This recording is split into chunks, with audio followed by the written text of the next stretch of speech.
Hai semua, kembali lagi di tutorial DinoJam dengan Ruby dan Ruby 2D.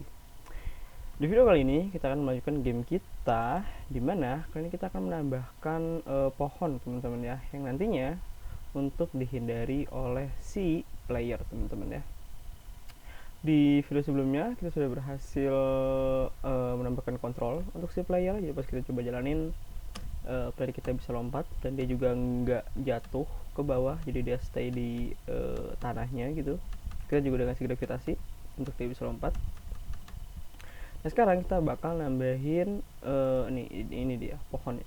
Ya, nantinya ini akan kita bikin untuk kita hindari, kan memang gamenya gitu ya kalau di game yang Chrome itu Dino Chrome. Oke, kita akan mulai dengan kita ngebikin kelas teman-teman ya, kelas pohon seperti ini. Teman-teman mau ngasih nama apa aja, namun di sini saya bakal ngasih nama pohon. Tree juga boleh. Setelah itu kita bakal bikin konstruktor ini slice, di mana dia menerima gambarnya posisi x dan juga posisi y-nya. Dan di sini untuk gambar kita bakal bikin gunain image ya. Berbeda dengan player kan pakai sprite ya. Karena kalau kita lihat di player ini kan kita gunain yang Dino sprite yang ini ya. Dino sprite bukan sih? Coba kita cek lagi. Dinoran. Nah, ini kan gambarnya seperti ini. Maka dari itu kita menggunakan sprite. Nah, kalau kita hanya menggunakan satu gambar seperti ini teman-teman ya, jadi nggak ada gambar lainnya yang biasanya gambarnya nggak kita gunain untuk sebuah animasi. Di Ruby 2D kita bisa gunain kelas image. Setelah itu kita bisa pakai method new sama seperti sprite ya, ini sprite.new, ini image.new. Setelah itu dia menerima beberapa parameter. Pertama adalah image-nya. Image ini itu dari atas sini ya teman-teman ya, bukan dari sini tapi dari atas sini, dari initialize method.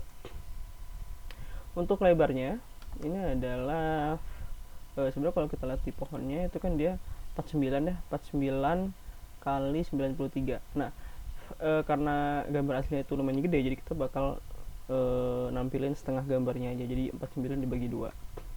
Begitu pula dengan tingginya, 93 dibagi 2 untuk x, posisi x, dan juga untuk y, posisi y. Ini untuk property image-nya. Nah, kita juga bakal ngambil punya property namanya self.post. Ini untuk posisinya nanti di di pas kita tampilin, dan juga x sama y. Dan fact ini harusnya fact.new. Ini dari atas ini teman-teman ya. Jadi ini vektor untuk koordinat x sama y-nya. Dan jangan lupa kita harus nge-expose ini. Jadi attr.accessor, kita mau ngakses apa, yaitu image dan juga post. Itu teman-teman. Nah setelah itu kita mau gambarin si pohon ini itu kan nantinya kan bakal dari, kalau kita coba jalanin kan dia kan bakal dari kanan ya, kanan sini. Jadi kita mau dia gerak ke kiri ke arah si dinosaurus. Nah kita akan bikin method juga sama seperti player. Nih method update, dev update. Di sini kita bisa lakuin self.post.x minus equal 3. Jadi kita pengen dia ke kiri. Setelah itu kita update posisi image x-nya, self.post.x, dan juga self.image.y, self.post.y. Walaupun kita nggak ngelakuin perubahan sih di koordinat y-nya, tapi kita update keduanya itu lebih baik. Oke. Mungkin kita bakal mulai buat initialize. Sebentar teman-teman ya. Oh ini dia di bawah. Ya, kalau misalnya teman-teman mungkin nggak kelihatan, ini sebenarnya saya ada satu monitor di mana saya ngelihat source code-nya yang udah saya buat. Jadi itu berguna buat saya reference. Jadi untuk mempercepat juga waktunya. Kalau misalnya saya bolak-balik alt-tab kan ribet. Oke, kita akan mulai dengan nge-initialize si pohonnya. Jadi kita bisa tulis pohon. Nah, kita kan udah punya kelasnya nih, jadi kita bisa lakukan pohon.new. Nah, di sini kita bakal masukin path ke gambarnya, teman-teman. Dimana dia kan ada di asset ya, jadi kita bisa asset, di situ tree.png, ya kan? Karena namanya adalah tree. Nah, untuk posisi X-nya, karena kita mau dia itu mulai dari kanan layar, pojok kanan layar. Jadi kita bisa lakuin width ditambah 49, kemudian untuk posisi Y-nya 214. Nah, ini width ini dari mana gitu teman-teman? Mungkin teman-teman bingung nih, tiba-tiba ada variabel width. Nah, kalau kita scroll lagi ke atas di awal-awal video, nah kita lakuin ini teman-teman, width dan height. Dimana ini tuh kita bikin variabel dimana kita nge-get width ini teman-teman. Kita kan nge-set lebar window-nya itu 800 dan tingginya 400. Jadi kita simpen nih lebar window dan tinggi layar di sebuah variabel yaitu width dan height gitu teman-teman ya. Lalu kita tambahin 49 agar dia lebih ke kanan dikit. Oke. Nah, ini kalau misalkan kita jalanin sekarang mungkin nggak akan kelihatan ya, karena kan dia pohonnya ada di kanan ya, ada di sini. Mungkin kalau misalkan coba kita posisi X nya dibikin 50, apakah ada kira-kira?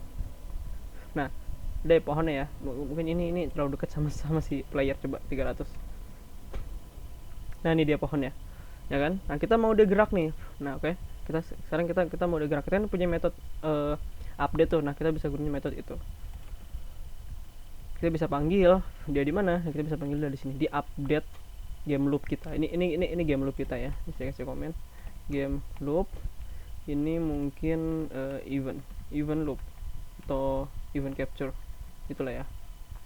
Nah, di sini kita bisa tulis pohon .update gitu teman-teman. Oke. Jadi nantinya dia bakal gerak dari kanan ke kiri. Coba kalau misalkan sekarang kita jalanin.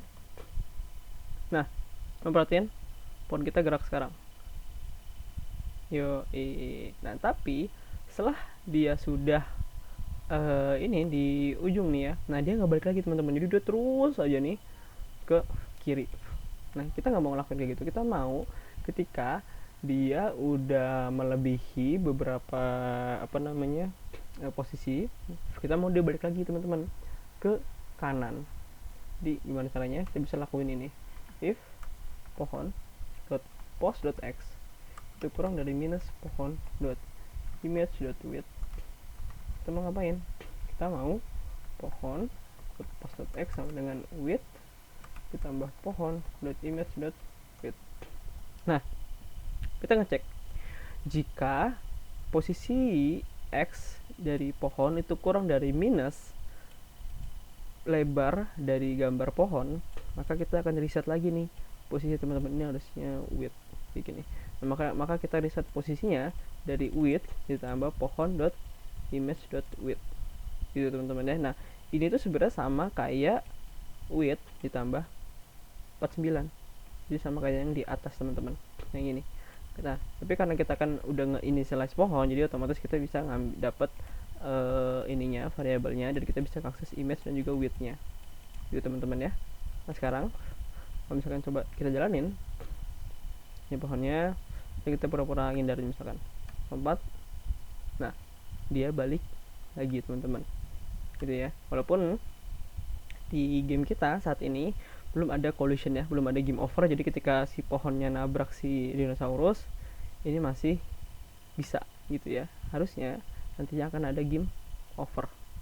Oke, kita juga bisa kok nambahin kayak burung di atas nih. Kayak di sini kan ada burung, ada awan juga, tapi itu untuk sebagai apa ya, challenge untuk teman-teman, karena konsepnya sama kok kayak yang pohon ini.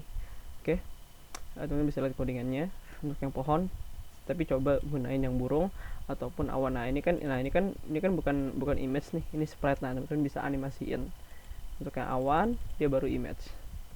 Oke teman-teman, sekarang di video kali ini kita sudah berhasil ngebikin si pohon, menambahkan pohon dan juga ngebikin si pohon untuk bergerak dari kanan ke kiri. Di video selanjutnya kita mungkin akan menambahkan collision teman-teman untuk mengindikasi apakah gamenya ini game over atau enggak, yang nantinya itu berguna juga untuk kita nge-restart gamenya teman-teman gitu ya. Oke, jika teman-teman suka video ini, mohon untuk di like, share, dan subscribe. Semoga bermanfaat dan sampai jumpa.